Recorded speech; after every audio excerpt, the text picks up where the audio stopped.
All right, so to test for symmetry, if it's even, it's going to have y-axis symmetry, odd origin symmetry, and we're going to start by finding y-axis symmetry, or testing for it.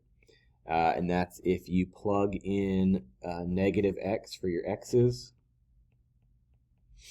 and you want to see what happens if the negative, or you want to try to undo the negatives you just added, and if you can and you get back to the original, then it does have symmetry, and if you cannot, then it does not. And so here, the negatives will, well, this one will stay, because when you're cubing a negative, it stays negative, but these two will become positive.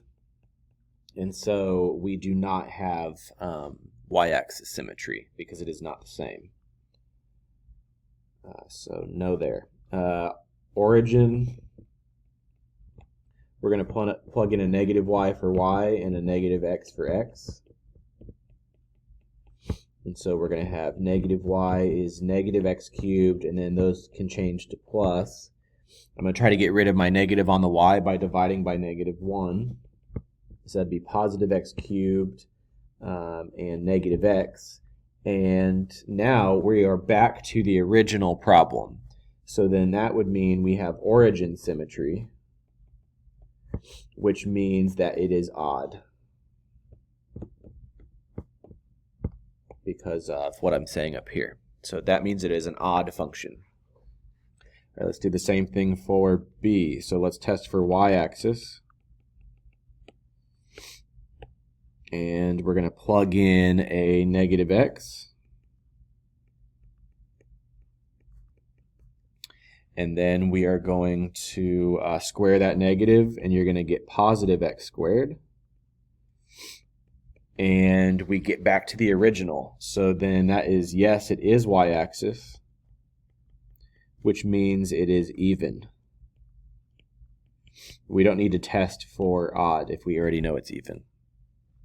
And then C, let's test again.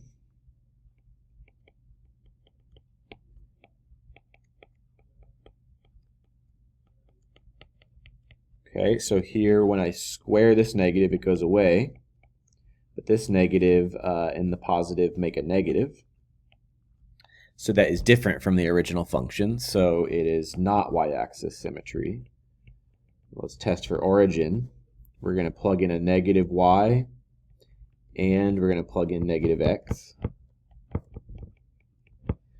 And we're going to have negative y. This negative will go away because of the square, and then this negative will stay.